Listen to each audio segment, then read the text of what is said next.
Hello दोस्तों, स्वागत है आपका स्लीपी क्लासेस में। दोस्तों, स्लीपी क्लासेस आपके लिए लेके आया है पंजाब पुलिस कांस्टेबल का कोर्स, जिसमें कि आपको फुल सिलेबस कवरेज मिलेगी। ठीक है, और 5 फुल लेंथ टेस्ट भी हैं मात्र 2,499 में। ठीक है दोस्तों, मतलब कि ये बहुत ही अच्छा है। आपको पता है कि स्लीपी क्लासेस काफ़ी कंटेंट जो है आपको पता ही है, हमने यूट्यूब पे काफ़ी ज़्यादा डाला हुआ है और हमारी क्वालिटी जो है वो शायद सभी को ही पता है कि कितनी लेवल की है। लेकिन ये जो कोर्स हमने निकाला हुआ है, इसमें बहुत ही एक्सटेंसिवली हम फुल कोर्स कवर करवा रहे हैं आपका, और दैट विल मेक श्योर कि आपकी पंजाब पुलिस की जो कांस्टेबल है उसकी भर्ती में आपको बहुत बहुत मदद मिले। देखिए दोस्तों, ये बहुत ही सुनहरा मौका है। आप अपना एक बहुत ही अच्छा करियर स्टार्ट कर सकते हैं। मतलब आप कांस्टेबल से भर्ती होते हुए और आपकी पढ़ाई भी अगर अच्छी है तो आप बहुत ही आगे तक जा सकते हैं, और ये आपकी जॉब बहुत ही एक प्रेस्टीजियस जॉब मानी जाती है। आपको पता है कि पुलिस की आज के टाइम में कितनी ज़्यादा जो है इज़्ज़त वाली जॉब है। ठीक है दोस्तों, तो ये हमने एक कोर्स लॉन्च किया हुआ है 2499 में।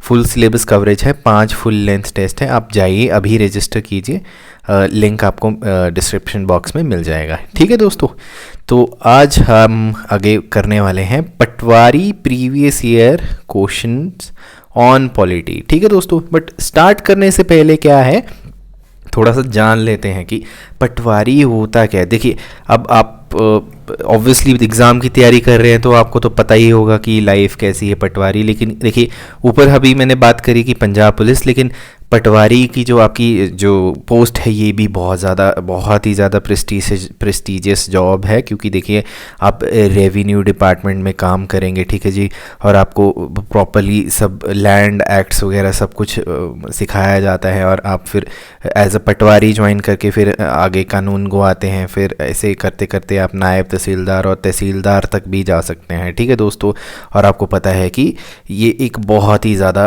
अच्छी एक रेप्यूटेड जॉब्स मानी जाती है। ठीक है, तो इस पे मतलब आप काफ़ी ज़्यादा फोकस कर सकते हैं, और आने वाले टाइम में हमारे इसके कोर्सेज भी निकलने वाले हैं। ठीक है, अब देखिए आते हैं हम क्वेश्चंस पॉलिटी पे। देखिए दोस्तों, पॉलिटी जो है हमारा जो भारतीय संविधान है, ठीक है जी, कॉन्स्टिट्यूशन है, वहीं से आपके क्वेश्चंस निकलते हैं। दोस्तों, मैं कोई भी कोर्स करवाता हूँ, चाहे वो यूपीएससी का हो, ईपीएफओ का हो, या आपका ये पटवारी का ही हो, देखिए हर एग्ज़ाम में एक ही चीज़ कॉमन होती है, और वहीं से आपके क्वेश्चंस आते हैं। वो किस पे आते हैं? बेसिक्स। ठीक है जी, कोई भी आपके जो क्वेश्चंस हैं, मतलब 80 to 90% जो क्वेश्चंस हैं वो बेसिक्स पे ही होते हैं। और वो सिर्फ पॉलिटी के लिए नहीं है, आपके चाहे इकोनॉमी हो या फिर ज्योग्राफी हो, वो बेसिक्स पे ही है। तो बेसिक्स आपके कहाँ से कवर होते हैं? एनसीईआरटी से। ठीक है जी, एनसीईआरटी से होते हैं। तो इसके बारे में एक डिटेल में मैं किसी और दिन अच्छे से बताऊँगा। लेकिन आज का जो रैशनल है वो ये है कि हम प्रीवियस ईयर क्वेश्चंस देखेंगे। ठीक है, प्रीवियस ईयर क्वेश्चंस देख के हम ये देखेंगे कि एग्जामिनर का जो दिमाग है वो कैसे चलता है। ठीक है, देखिए जैसे कि पुलिस को जब भी चोर को पकड़ना होता है तो उसको पुलिस की तरह नहीं सोचना पड़ता है, उसको they have to think like a thief. ठीक है जी, तो we have to think like an examiner, कि एग्जामिनर क्या पूछ रहा है। ठीक है जी, तो अभी हम स्टार्ट करते हैं कि पहले क्वेश्चंस कैसे आए थे और उसका पर्सपेक्टिव क्या था। ठीक है, अब देखिए पहला क्वेश्चन है कि vice president of India is elected by, मतलब कि हमारे उपराष्ट्रपति का जो इलेक्शन है वो कैसे होता है। सबसे पहला आपका जो दिया हुआ है ऑप्शन वो है कि members of N electoral college consisting of both houses of parliament in accordance with the system of proportional representation by single means of single transferable vote. दूसरा है members of N electoral college consisting of the members of state assemblies and both houses of the parliament. तीसरा है members of N electoral college consisting of the members of lower house of parliament. और चौथा है members of N electoral college consisting of the members of the upper house of the parliament. अब इसका answer और explanation से पहले मैं आपको बताता हूँ कि इसका एग्जामिनर ने वाइस प्रेसिडेंट ऑफ इंडिया ही क्यों पूछा है, और ऑप्शंस में भी इतना ज़्यादा क्यों है। ठीक है दोस्तों, आपके जो प्रेसिडेंट हैं, ठीक है जी, प्रेसिडेंट हैं और वाइस प्रेसिडेंट हैं, इनका जो इलेक्शन है वो ऑलमोस्ट सेम है, बट एक पर्टिकुलर जो है वो डिफरेंस है, और वो जो एक पर्टिकुलर डिफरेंस है वो बेसिक्स में आता है। ठीक है, जिसने बेसिक्स अच्छे से करे हैं उसी को पता है इस क्वेश्चन का सही जवाब। ठीक है जी, वो आगे एक्सप्लेन करूंगा मैं। ठीक है, इसका आंसर देख लेते हैं। इसका आंसर क्या है? ए। ठीक है, आंसर में क्या है? Members of N electoral college. देखिए प्रेसिडेंट के लिए भी यही है, members of electoral college consisting both house of the parliament. President साहब के लिए भी है। In accordance with system of proportional representation bye means of single transferable vote. ठीक है जी, लेकिन इसमें कैच क्या है? ठीक है जी, इसमें कैच क्या है वो अभी एक्सप्लेनेशन में देखते हैं। ठीक है, अब देखिए वाइस प्रेसिडेंट जो है इलेक्टोरल कॉलेज जो होते हैं उसमें कौन कौन से पार्टिसिपेट करते हैं? ठीक है जी, मेंबर्स ऑफ बोथ हाउसेज होते हैं। ठीक है जी, और उसमें आपने ये देख लिया सिंगल ट्रांसफरेबल वोट होता है, और वोटिंग जो है वो एक सीक्रेट बैलेट से होती है, ये तो आपको पता ही है। अब देखिए इलेक्टोरल कॉलेज जो to elect person to office of president consist of member of both houses of the parliament. ठीक है जी, तो इसमें स्टेट असेंबलीज जो हैं वो उसके बारे में नहीं दिया हुआ है, वेयर एज प्रेसिडेंट के में दिया हुआ है। ये आपका बेसिक डिफरेंस आ गया है। ठीक है जी, अब देखिए एक और कैच क्या है इसमें। ठीक है, बेसिक्स पे ही आते हैं। वाइस प्रेसिडेंट जो है is not a member of either house of the parliament. ठीक है जी, ठीक है जी, either house of the parliament, ना तो वो राज्यसभा के मेंबर हैं ना वो लोकसभा के मेंबर हैं। ठीक है जी, of house of legislature of any state. ठीक है जी, और कभी भी कोई भी मेंबर जो इधर हाउस ऑफ द पार्लियामेंट, ठीक है जी, या लेजिस्लेचर से इलेक्ट होके आता है तो वो जो सीट है वो वेकेटेड मानी जाती है। फॉर एग्जांपल हमारे जो अभी वाइस प्रेसिडेंट हैं श्री वेंकैया नायडू जी, वो पहले हमारे मेंबर ऑफ पार्लियामेंट थे। ठीक है जी, अब वो जब वाइस प्रेसिडेंट बन गए तो उनकी जो ये सीट है वो वेकेटेड मानी गई। अगर सपोज़ वो एमएलए होते तो सेम केस होता कि वेकेटेड माना जाता है। तो ये बेसिक्स में आता है। ठीक है जी, अब देखिए a person cannot be elected vice president, मतलब कि इलेक्शन नहीं हो सकता है अनलेस का मतलब क्या है कि कंडीशंस हैं। देखिए सबसे पहले क्या है, ये एक सिटीज़न होने चाहिए हमारे इंडिया के, और वो 35 साल की एज कंप्लीट हो जानी चाहिए, और वो क्वालिफाइड होने चाहिए elections as a member of council of states, मतलब राज्यसभा के लिए। ठीक है जी, और he should be citizen of India 30 years of age and an elector of the parliamentary constituency in a state और union territory which he seeks to be elected representative. ठीक है जी, मतलब कि ये आ गया आपका। ठीक है जी, तो आपका बेसिकली क्या है कि ये आपकी सारी एलिजिबिलिटी आ जाती है। किसकी एलिजिबिलिटी किसकी आ जाती है? वाइस प्रेसिडेंट की। ठीक है जी, A person is also not eligible if he holds office of profit under government of India या फिर किसी स्टेट गवर्नमेंट या फिर सबॉर्डिनेट लोकल अथॉरिटी पे। ठीक है दोस्तों, चौथा पॉइंट क्या कहता है? An election to fill a vacancy caused by expiry term, 5 साल का टर्म होता है। ठीक है जी, of vice president is completed before the expiry of term. ठीक है जी, in case a vacancy arises by reason of death, resignation, removal, otherwise the election is to fill that vacancy is held as soon as possible after the occurrence. ठीक है जी, मतलब कि death के, अगर death से पहले, मतलब आपके एक्सपायरी से पहले कुछ ऐसी चीज़ हो जाए या डेथ हो जाए तो उससे पहले ही इलेक्शन हो जानी चाहिए। ठीक है जी, अब क्या है? A person is elected, the person so elected is entitled to hold office for full term 5 years, ऊपर बात करी थी, from the date he enters of the office. अब superintendence of election of vice president जो है क्या है कि इलेक्शन कमीशन जो है हमारा वो कंडक्टिंग अथॉरिटी है। देखिए तो इलेक्शन कमीशन जो है वो कंडक्टिंग अथॉरिटी है किसकी? वाइस प्रेसिडेंट की। ठीक है दोस्तों, देखिए दोस्तों यहाँ पे हमने अगर कॉन्सेप्ट किया हुआ है प्रीवियस ईयर का, तो जो हमारी प्लेलिस्ट है, मेरी जो प्लेलिस्ट बनी हुई है पॉलिटी फॉर ऑल, वहाँ पे बहुत ही अच्छे तरीके से मैंने ये बिल्कुल प्रॉपरली समझाया हो। अगर आपको कोई डाउट आता है यहाँ पे तो आप वो फ्री कंटेंट वहाँ पे दिया गया हुआ है, आप देख सकते हैं। ठीक है, चलिए अब नेक्स्ट क्वेश्चन पे आते हैं। देखिए नेक्स्ट क्वेश्चन क्या है कि union executive of government of India consist the president, the council of minister, the with prime minister as head to aid and advise the president, the president, the vice president, council of minister with prime minister as the head to aid and advise the president, और फिर क्या है? The prime minister, उनके council of minister to aid and advise the president, the president, vice president and chief justice of supreme court of India. अब देखिए ये union executive of government of India, देखिए दोस्तों इसमें रैशनल क्या है, एक लाइन दी गई है बिल्कुल पर्टिकुलर और वो प्रेसिडेंस में दी हुई है कि कौन कौन कौन है। अब ये जिसने बेसिक्स करे हुए हैं वो बिल्कुल टक करके इस क्वेश्चन को बिल्कुल करेक्ट करेगा। इसका सही जवाब क्या है, और बी है। ठीक है जी, the president, vice president, council of minister with prime minister is head to aid and advise the president. ठीक है जी। अब कई बार आपको आ जाता है कि CAG भी डाल देते हैं उसमें, तो वो भी आपका करेक्ट ही आएगा कि उसमें CAG जो है वो भी आता है।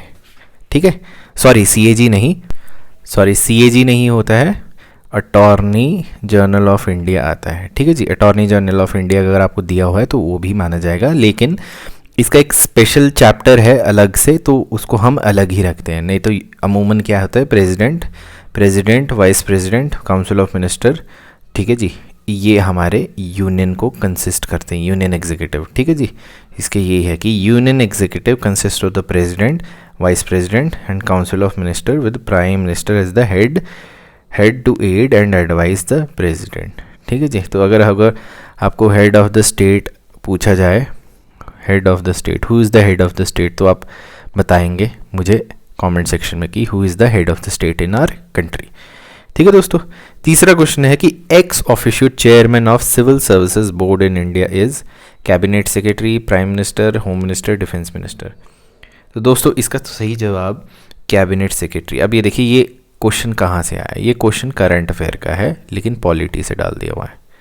अब क्या हुआ कि रिसेंटली पंजाब ने सिविल सर्विसेज बोर्ड बनाया था। ठीक है, तो ये वहाँ से भी क्वेश्चन उठाया गया है। ठीक है दोस्तों, मतलब उस टाइप से वहीं से ही ये उठाया गया हुआ। अब उसके बारे में जानते हैं कि ये क्या है। देखिए, अब हाईएस्ट रैंकिंग सिविल सर्वेंट जो है हमारे कंट्री में वो कैबिनेट सेक्रेटरी होते हैं, जो कि एक अमूमन IAS होते हैं। ठीक है जी, और वो क्या है, एक्स ऑफिशियल चेयरमैन है सिविल सर्विसेज बोर्ड के, और वो किसके हैं, the chief of Indian administrative services के भी हैं, और क्या, head of all civil services under rules of business of government of India आते हैं। मतलब कि आपके हाईएस्ट रैंकिंग सिविल सर्विसेज और सिविल सर्विसेज बोर्ड के हैं, और वो 11th पोजीशन में आते हैं इन ऑर्डर ऑफ प्रेसिडेंस। अब ऑर्डर ऑफ प्रेसिडेंस क्या है, देखिए सबसे पहले प्रेसिडेंट आते हैं, फिर वाइस प्रेसिडेंट, इस तरीके से चीफ सेक्रेटरी, फिर प्राइम मिनिस्टर, इस तरीके से आपकी ऑर्डर ऑफ प्रेसिडेंस बनी होती है। ठीक है जी, तो उसमें 11th नंबर पे आते हैं ये।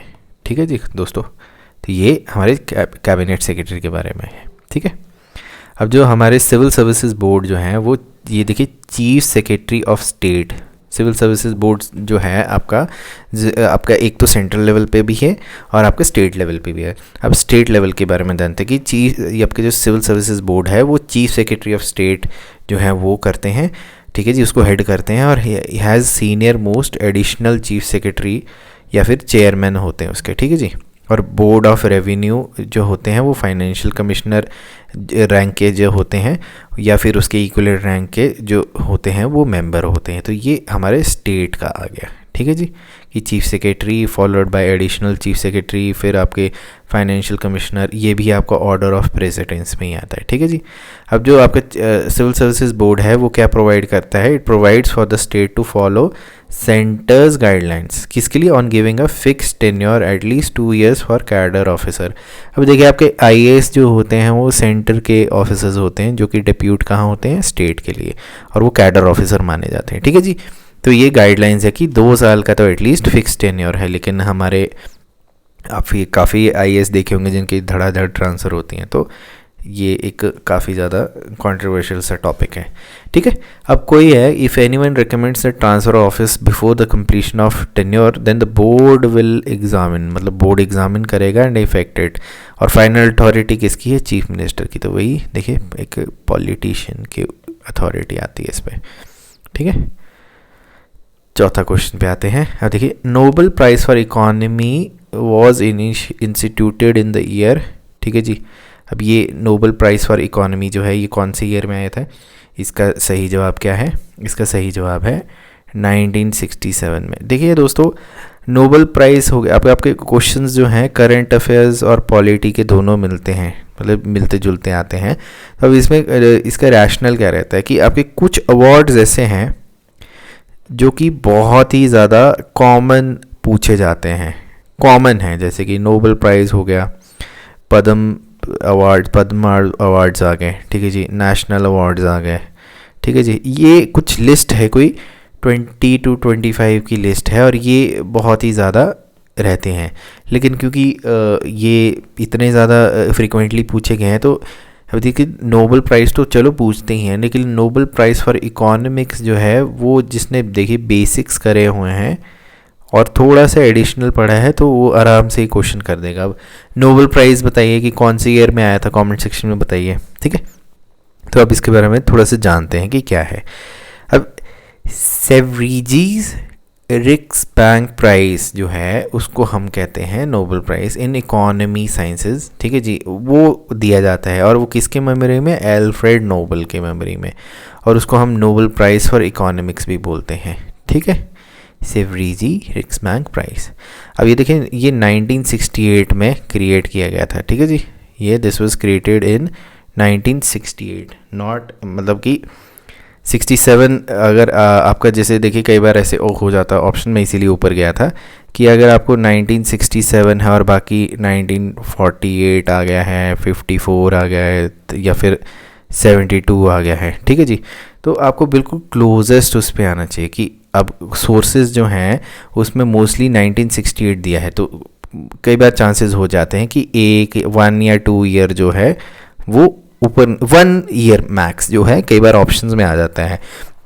और यूजुअली क्या है, अब जैसे ये वाला क्वेश्चन जो है क्योंकि प्रीवियस ईयर से उठाया हुआ है मैंने, ऐसे वाले क्वेश्चंस पे आप मतलब क्वेरीज भी डल जाती हैं कि सर ऑफिशियल वेबसाइट पे तो सर 68 दिया है, कुछ इस तरीके से। नेवरदलेस कि आपको बिल्कुल क्लोजेस्ट ऑप्शंस को ही चूज़ करना है, ठीक है जी। अब ये 1968 में क्रिएट किया गया था, कैसे, by a donation from Sweden central bank Sveriges Riksbank, ठीक है जी, जो कि नोबेल फाउंडेशन को दिए थी, और इस टू कमेमोरेट द बैंक्स 300 की 300th एनिवर्सरी, ठीक है जी। और इसके जो हैं 10 मिलियन स्वीडिश क्रॉनर अवार्ड मनी भी आता है। ये प्रेजेंट जो 2020 का जो आपका आया है उसका है, मतलब 8.33 करोड़ का है, ठीक है जी। अब ये ऑफिशियली इसका टाइटल आपको मैंने बता दिया है, savouries Riksbank price in economic sciences in memory of Alfred Nobel है, ठीक है जी। अब देखिए इस बार क्या हुआ 2020 का, ठीक है जी, रॉयल स्वीडिश एकेडमी ने जो किसको करा है अवार्ड, पॉल मिलग्रॉम और रॉबर्ट विल्सन, और दोनों यूएसए से हैं, और इन्होंने किस पे काम किया था, कमर्शियल ऑक्शंस पे, ठीक है दोस्तों। तो आप कभी भी कोई भी क्वेश्चंस करेंगे तो उसका एक रैशनल आपका क्या होना चाहिए कि अभी प्रीवियस ईयर में तो हमने ये आज ये देखा कि चलो क्वेश्चन किस तरीके से बना रहा है कि मतलब एग्जामिनर जो है बेसिक्स पे जा रहा है, लेकिन आपको बेसिक्स में 1 या 2 लेवल ऊपर भी करना है क्योंकि कंपटीशन बहुत हाई है एग्ज़ाम्स, ठीक है, आजकल कंपटीशन बहुत हाई है। तो 1 या 2 लेवल मतलब कि जैसे कि अगर क्वेश्चन इसके आसपास घूम रहा है, ये सपोज़ ये क्वेश्चन है, तो इसके बेसिक्स तो आपने करने, इसके आसपास के जो 3-4 और चीज़ें हैं वो भी करनी है, और बाकी हम यहाँ पे तो आपको हमेशा हेल्प करेंगे, ठीक है दोस्तों। चलिए 5वें क्वेश्चन पे आते हैं। अब देखिए, first national youth policy was formulated and laid in parliament in the year, तो इसका सही जवाब क्या है, इसका सही जवाब है 1988, ठीक है जी, क्लोजेस्ट पे आना है हमने, ठीक है जी। अब देखिए, फर्स्ट नेशनल यूथ पॉलिसी जो है वो 1988 में आई थी, और इसके बाद क्या हुआ था कि एक नीड फेल्ट की गई थी, किस चीज़ की, to revise the existing national youth policy. तो 1988 में आई थी और फिर इसको रिवाइज़ किया गया था। फिर नेशनल यूथ पॉलिसी 2003 आई थी, ठीक है जी, जिसका डिज़ाइन क्या था, it was design to galvanise the youth to rise up to the new challenges, नए चैलेंजेस पे आना है, keeping in the view of global scenario, ठीक है जी, मतलब ग्लोबल सिनेरियो के हिसाब से नए चैलेंजेस को कैसे करना है। और इसका एम क्या था, to motivate them to be active partners, किसमें, नेशनल डेवलपमेंट में एक्टिव पार्टनर्स बनना है। और इस 1988 के बाद चेंजेस में क्या आया था, इसमें ये यूथ की डेफिनेशन जो है, ठीक है जी, वो डिफ़ाइन कर दी थी, कैसे कि आपका जो यूथ है वो 15 से लेके 35 साल के बीच में माना जाएगा, ठीक है जी। और इसका ऑब्जेक्ट क्या था? With the object of bringing a large segment of adolescent population को लेके आना है, ठीक है जी। और वो क्या किया, 13 से 35 ईयर कर दिया था 2003 में। तो पहले 15 से 35 था, अब 13 से 35 कर दिया 2003 में, ठीक है दोस्तों। तो इसी के साथ आज का हमारा जो एक सेशन है, ये जो मेरा फर्स्ट सेशन है आपका पटवारी से रिलेटेड, ठीक है जी। तो आप समझ गए होंगे कि किस तरीके से एग्ज़ामिनर पर्सपेक्टिव से देखिए दोस्तों, स्मार्ट वर्क करना बहुत ज़रूरी है, ठीक है जी। स्मार्ट वर्क मैं क्यों कह रहा हूँ कि जब आप स्मार्ट वर्क करते हैं तो आपकी प्रोबेबिलिटी जो है वो बढ़ जाती है एग्ज़ाम क्रैक करने की, ठीक है जी। और आपने स्मार्ट वर्क कैसे करना है? You have to think like examiner, think like examiner की। अच्छा, एग्ज़ामिनर भी तो आपको पता ही है कि इंसान ही है, तो कोई इंसान अगर पेपर सेट कर रहा है तो वो कहाँ से करेगा, ठीक है।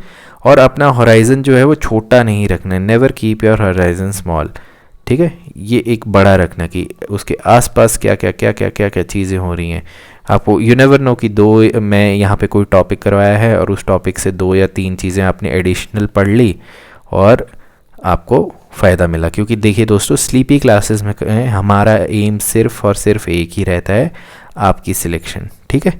तो अभी मुलाकात होती रहेगी। आई होप आप सब सही हैं। Take care, bye bye.